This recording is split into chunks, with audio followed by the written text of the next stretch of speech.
Olá pessoal, meu nome é Murilo Soares e hoje estou aqui na Espanhol Plantas para falar sobre esse mundo das coníferas. Se você não viu a primeira parte, a apresentação sobre as coníferas, volta lá, assiste o vídeo anterior para você poder entender essa sequência. Agora, se você já assistiu, vamos começar agora a falar desses grupos fantásticos, aromáticos e coloridos e esculturais que são as coníferas. Que tal falar primeiramente do pinheiro brasileiro, a araucária, aquele pinheiro tão típico que cresce. Vamos até ver uma foto aí de uma araucária adulta, até para vocês terem ideia, relembrar aquele lindo e maravilhoso formato de taça que essa conífera proporciona na paisagem. É um pinheiro incrível, é um pinheiro maravilhoso. E agora eu preciso contar um segredinho para vocês. Vocês sabiam que todas as araucárias levadas para fora aqui da América do Sul, plantadas na Europa, por exemplo, eu mesmo vi uma araucária angustifolia, o nosso pinheiro brasileiro, plantado no Jardim Botânico de Lisboa, por exemplo. As araucárias plantadas fora do Brasil não desenvolvem aquele formato de taça tão característico da espécie. Olha só que interessante, hein? Então lá no hemisfério norte, por exemplo, a araucária não fica tão bonita. Exclusividade nossa, hein? Em contar com aquela forma característica e exclusiva do nosso pinheiro brasileiro, que se você quiser plantá-lo na sua casa, lembre-se, hein? É uma planta de grande porte, aliás, de gigante porte, porque uma araucária pode atingir até 50 metros de altura. Uau! Pois é grande. Tudo bem, é lento o crescimento, é tão lento que a planta até entrou em risco de extinção, porque a indústria madeireira de celulose começou a dizimar as populações de araucária no Brasil, até que chegou o pinus e o eucalipto para salvar, porque antes eles estavam explorando ela e ela começou a desaparecer. E graças a Deus ela está protegida agora e a única coisa que a gente retira das araucárias é o famoso pinhão, o delicioso pinhão tão comum durante as celebrações no meio do ano, durante o mês de junho, julho, nas festas juninas e julinas, por exemplo, tá? A araucária é um pinheiro, uma conífera de grande porte, então não é todo mundo que cultiva ela no jardim. Então vamos deixá-la um pouquinho aqui de lado para falar de um outro pinheiro que pode ser cultivado em qualquer jardim, o famoso Podocarpus. Esse aqui, gente, é o Podocarpus macrophyllus. Mas sabe por que eu puxei ele após a araucária? Vocês sabiam que no Brasil existe um Podocarpus brasileiro? Pois é, gente. Tem um Podocarpus nativo do Brasil, que é um Podocarpus, é o Podocarpus lambersi. Esse é o macrophyllus, é lá da Ásia. O lambersi, o Podocarpus nosso brasileiro, ele tem a folhagem bem miudinha e tem um aspecto mais de árvore. E o Podocarpus macrophyllus, ele tem um aspecto mais arbustivo e colunar. Então, por isso que é mais explorado esse Podocarpus aqui, que inclusive, lembra que eu acabei de comentar que ele é nativo da Ásia? Esse aqui lá é chamado de pinheiro de Buda, tá? É um dos nomes populares do Podocarpus macrophyllus. E esse Podocarpus aqui, nossa, agora no paisagismo virou a atração. Já faz mais ou menos, ele começou a surgir lá no início dos anos 2000 e agora na última década se popularizou muito. Mas por quê? É um arbusto que não dá manutenção, é um arbusto de crescimento moderado, não dá tanta manutenção e tem uma folhagem verde escura muito perene.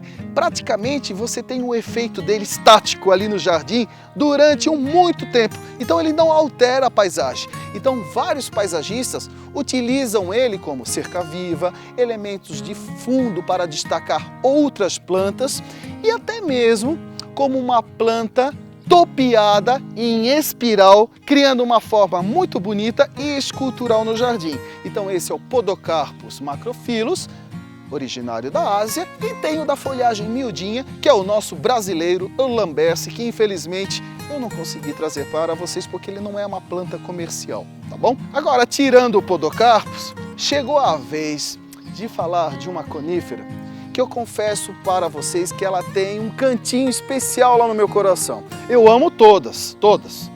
No meu coração tem espaço para todas. Aliás, para todas as plantas. Nativa, exótica, híbrida, não tenho preconceito com nenhuma, tá? Mas, gente, mesmo vocês gostando de todas, sempre tem aquelas que você gosta um pouco mais. E agora eu vou confessar para vocês. Essa agora é uma das minhas queridinhas. Gosto de todas, ixi, já ficaram ofendidas aqui, mas essa é especial. O que ela tem de especial, gente? Esse é o famoso pinheiro do brejo, Taxodium dísticum. Opa, nossa, que nome, hein? E tem coisa pior, aguarda. O pinheiro do brejo é um pinheiro nativo das regiões pantanosas do sul dos Estados Unidos. E esse pinheiro, para sobreviver nas regiões pantanosas, ele, na sua evolução, nossa, eu acho aquilo incrível. Ele desenvolveu pneumatóforos. Não falei que ia ficar pior? De Taxodium dísticum surgiu pneumatóforos. O que é isso, Morelo? Pneumatóforos são as raízes que fazem ele respirar no brejo. E como é que essas raízes fazem ele respirar numa região de pântano, brejosa, alagada? As raízes saem para fora da água. Olhem só que incrível essas fotos que eu vou mostrar para vocês das raízes que ajudam ele a respirar, os famosos pneumatóforos. Então essas raízes, além de ajudarem ele a sobreviver, elas também são um elemento ornamental que não tem ninguém que passe do lado de um pinheiro do brejo e pergunte, nossa gente, o que é aquilo? É incrível, hein? Como vocês estão vendo aí nas fotos. E o pinheiro do brejo, no paisagismo, poucas pessoas no Brasil exploram ele. Eu, como já sou um fã há décadas, vocês vão ver agora nessas fotos um pinheiro do brejo que eu plantei na empresa que eu trabalho lá em Santa Catarina, que é uma grande metalúrgica lá no sul do Brasil, a Rudolf Usinados, em Timbó, Santa Catarina. E desde 2003, eu cuido de uma coleção botânica particular dessa metalúrgica, aliás, eu ajudei a criar essa coleção, e essa coleção no futuro vai virar um parque botânico lá no sul do Brasil. É privado, tá? Mas nessa coleção nós temos várias plantas curiosas e uma delas é ele. Pelas fotos vocês vão ver que eu plantei um pinheiro do brejo dentro de um tubo no lago. Eu fiz um lago como um jardim aquático. Um lago, como vocês podem ver aí, repleto de plantas aquáticas, tanto na parte interna como na sua bordadura, plantas que crescem em área mais brejosa, tá? E o pinheiro do brejo, eu plantei ele dentro da água, dentro de um tubo. Muitas pessoas falaram, nossa Murilo, você tá louco, ele não vai crescer ali. Vai crescer sim, tanto que, olhem só o antes e depois, olhem só. Ele pequeno dentro do tubo e ele 10 anos após o plantio, a coisa mais linda do mundo, dentro da água, onde ele se desenvolveu tranquilamente. E esse pinheiro, além de belíssimo, ele durante o outono e o início do inverno, ele proporciona um dos espetáculos mais lindos da natureza, que são as mudanças de cores que ocorrem na folhagem. Olhem nessa foto como ele é durante a primavera e verão, verdinho, como vocês estão vendo aqui. E agora olhem como ele fica durante o outono e o início do inverno, quase vermelho, gente. É surreal, é a coisa mais linda do mundo. Então se você mora no sul e sudeste do Brasil, tem água, tem um lago no jardim, você pode trazer esse elemento para dentro dele, até como esse aqui que foi topeado, podado, esse aqui pode ser cultivado tranquilamente dentro da água. E não tem quem não pare e olhe, nossa gente, o que é essa árvore dentro da água? Ela não vai morrer? Não, ela é própria para esse ambiente, tá? Então, apresentei para vocês pinheiro do brejo, ele contido dentro de vasos, dentro de um tubo, como eu plantei, ele tem o seu crescimento limitado. Mas se plantado ele na terra, ele vira uma árvore gigantesca com mais de 30 metros de altura, tá? Não esqueçam desse detalhe. Boa parte deles são coníferas, são árvores. Então todas elas crescem muito, com raras exceções que daqui a pouco eu vou mostrar para vocês. Mas a maioria cresce, tá bom? Então, respeitar o distanciamento de um muro, de uma residência, de um prédio ou de qualquer outro elemento arquitetônico na paisagem, porque eles ficam bem grandes, tá bom? Apresentei o pinheiro do Breja, taxódio dístico, e agora vamos para uma outra conífera, vamos lá? Chegou a vez de uma conífera muito famosa na Ásia, principalmente no Japão, que é o famoso pinheiro japonês, o Matsu, conhecido cientificamente como Pinus thunbergi. E o pinheiro Matsu, ele tem aquela forma dele escultural, ele parece um bonsai no jardim, um bonsai gigante, mas ele é conduzido pelo homem para ele ficar com aquele formato escultural no jardim, tá? Porque ele, deixado crescer livremente, ele não fica bonito como vocês estão vendo aí na foto, tá bom? O Matsu, para ficar como esses que vocês estão vendo, ele é educado, conduzido através de podas de formação pelo homem, tá? O Matsu, ou pinheiro japonês, vamos chamar ele de pinheiro japonês, que é um nome mais comum para ele, tá? É um pinheiro que no jardim oriental, no jardim japonês, que é tão cheio de simbolismos, esse pinheiro ele simboliza a figura matriarcal, tá? Então a presença dele é obrigatória. Tem que ter um pinheiro japonês no jardim oriental, senão não dá para dizer que é um jardim oriental autêntico, tá bom? Olhem aí umas fotos de alguns Matsus em jardins orientais que eu visitei mundo afora.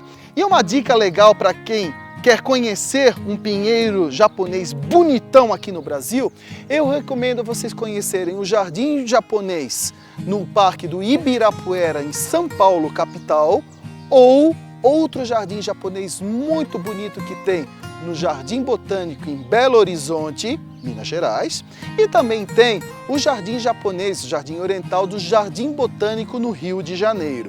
Esses três locais têm pinheiros japoneses, ou Matsu, maravilhosos. E eu quero também mandar um beijo e um abração para a família Nagal, tá? A família Nagal, até vamos mostrar uma foto aí, a família Nagal é a maior referência de pinheiro japonês no Brasil. E eu tenho o prazer de conhecê-los. É uma família dedicada.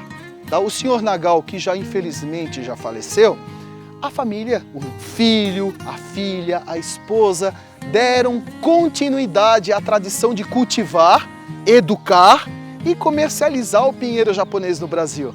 E ele vale muito a pena cultivar, porque lá no vídeo anterior das apresentações eu falei muito de estilos de jardim.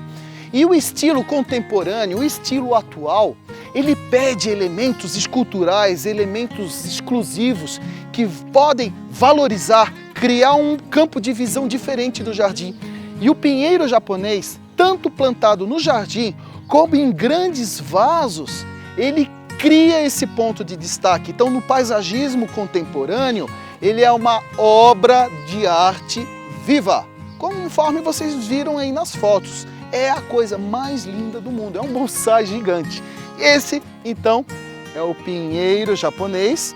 E por falar em pinheiro, poxa, eu não posso deixar de comentar que os pinheiros desse grupo, os pinos, né? Eles produzem aquele famoso cone. Olha só, estão vendo isso aqui? Por falar em cone, isso aqui é o estróbilo feminino. É como se fossem as flores femininas do pinheiro ou da conífera, né? Porque o estróbilo feminino é separado do masculino. O masculino são espiguinhas, tá? Parece até mesmo um pênis, porque é a figura masculina que produz o pólen que faz fecundar o feminino, tá? E o pólen do estróbilo masculino é levado pelo vento e fecunda o feminino. O feminino, depois de fecundado, ele seco, ele se abre aonde caem as sementes. E essa pinha aqui, ó, quem nunca viu na época de Natal, hein, gente? Muito utilizada na decoração natalina. Então isso aqui, só a título de curiosidade, é como se fosse a flor feminina do Pinus, tá? É o estróbilo feminino dele que lançou as sementes, tá bom? Olha só que interessante, porque conífera, eu acho que eu até não comentei isso, vou aproveitar agora para comentar, né? Conífera não tem fruto, gente, não tem aqueles frutos carnosos, frutos que nós somos acostumados a ver em outras plantas. Coníferas é a flor e depois direto a semente. Tanto que gimnosperma é o grupo onde pertencem as coníferas, significa semente nua, porque não tem fruta, a semente está exposta, tá bom? Então, olha só a título de curiosidade para vocês conhecerem. E apresentei então essas 4 coníferas diferentes para vocês. E agora vamos limpar a mesa para produzir um próximo vídeo com outro grupo de coníferas para vocês conhecerem. Fiquem aí ligadinhos próximo.